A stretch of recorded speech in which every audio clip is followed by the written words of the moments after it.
Hi everyone, I'm here with Paul Folkes at the Maryborough Arms Fair.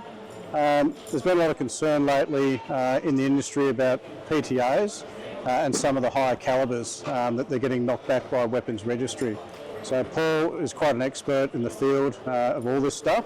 So I just want to hand over to Paul, who can explain some of the codes and some of the potential issues when you're applying for a PTA. So you can run us through that, Paul? Yeah, currently my background in weapons instructor for quite a few years, as well as dealer and stuff. I've been in the industry for quite some time. What we're seeing lately is weapons licensing sending back a rather lengthy letter as to why or what additional information they want. Now, looking at what's gone on, and I spoke a few days back to a customer who'd gone through the same experience. He applied for a 308, all well and good. Now, he went through, to get his license, he did his usual safety course.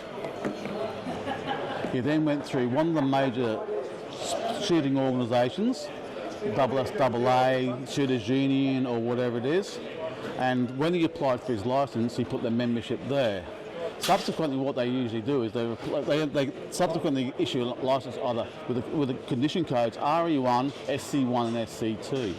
That's all pretty good. However, the problem is when you go to apply for a PTA, what they are doing is people are applying for a PTA for shooting on rural lands as their rationale for it.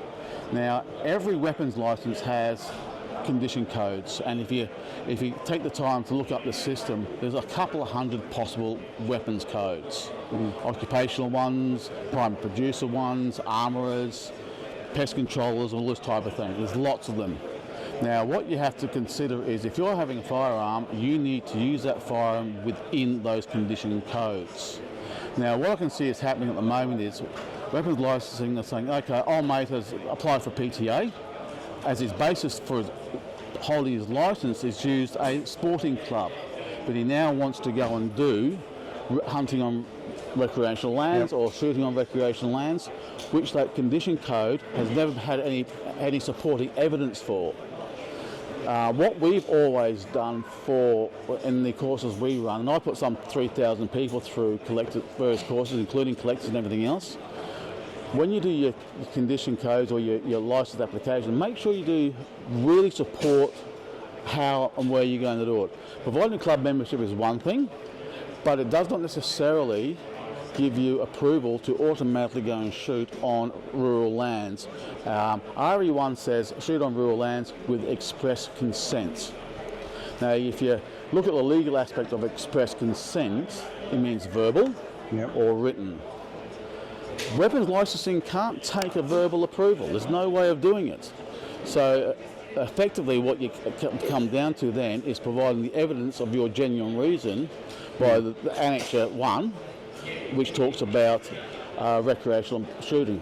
So where you'll get your applicant's details, you'll get the cowcocky or whoever owns the land, give a description of the land, what's there, and why you need to shoot there. And then generally lately, weapons licensing have been asking for a copy of the rates notice just to prove that the person who's giving the land, approval for the land, owns the land, who has some direct responsibility for it.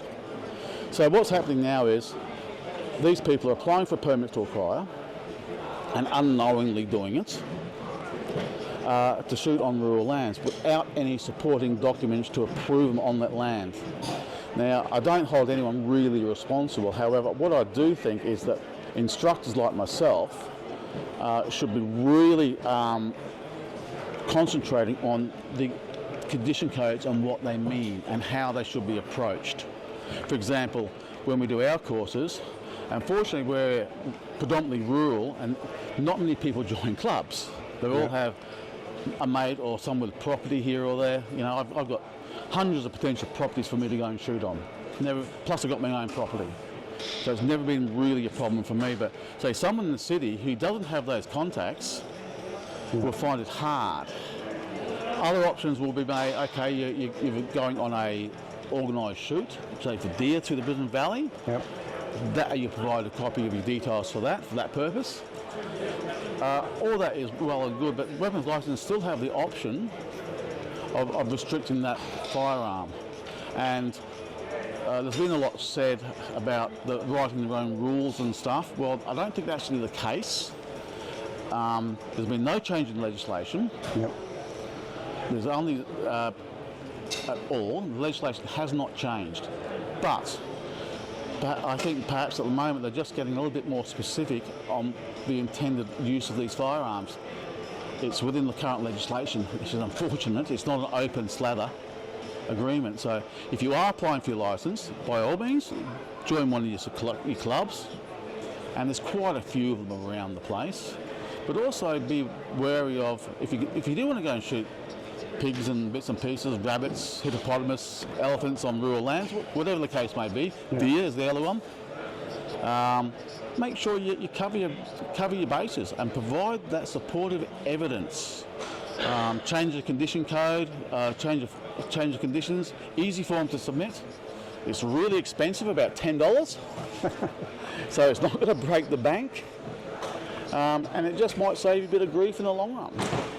And the smart way of achieving this with your PTA or what's called a permit to acquire is to provide the appropriate details that set out on the form. If you haven't got provided the occupational stuff or rural side of it, or shoot on rural lands, chase it up, chase something up. Everyone I've seen have been asked, weapons like asked, whose property you're going to shoot them, where, what size, and for what purpose. Exactly the same information is in that Form 1 Annexure. Shooting on so you're going to lands. save yourself a headache by just doing the appropriate paperwork, submitting at the time at your PTA, and being thorough with your application. If you do that, then you're meeting all the requirements of weapons licensing. All of them. And you've probably got a 100% guarantee that you're going to come back unscathed. The other thing people still are doing, and it's a common thing as well, is they get 130 caliber, then they'll get another one, then they'll get another one, and then they'll get another one. And then they're saying, oh, I have a collection. A collection requires a collector's license. What those people are telling me, with 10 and 15 guns of similar caliber, they're hoarding guns, but they're not collecting. A collector is what we do with our society, where you understand the theme, you understand every aspect of that gun, you display them, invest in them. But just having a lot of guns in your gun safe or weapons license, you've already got one, why do you need another one? Appropriate or similar caliber. And that's the other drama we're seeing, and people have got to understand it as well from weapons. So really got to justify the use of those firearms while you need them. You have to. Handgunners and club shooters have been putting up for it for years, where you've got 1 or 2 or 3 9mm, various types of courses, calibers. The handgunners tend to understand it. Okay, there's various 9mm requirements for various courses, 357 revolver courses. They all have their condition codes. So handgun shooters generally understand those condition codes quite well. But the rifle shooters, sometimes not. Okay. Well, there you go. So there's a bit of intel there for you when you're completing your PTAs. Be thorough, provide all the information that's required, and it's going to be a lot smoother for you to get that application process quickly. You're not going to cop a letter from weapons licensing justifying why you require that firearm or what your genuine reason is. So do a little bit more, complete the paperwork to the requirements, submit it with all the required documentation, and I think you'll be okay. Be aware of those condition codes and be aware of how those firearms categories, A and B, we still get people who don't know the difference between a category A firearm and category B firearm. That's a daily occurrence. Do your homework. Guys, we'll chuck it down in the description below. Form 1 is one of them in weapons licensing.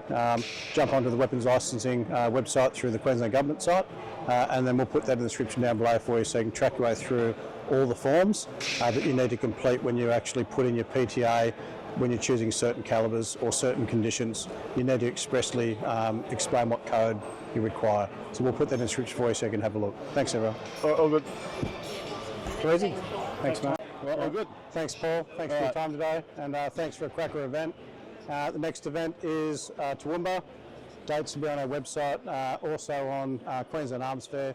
Jump on there and have a look, and we'll see you all at the next one. Thanks, guys. All right.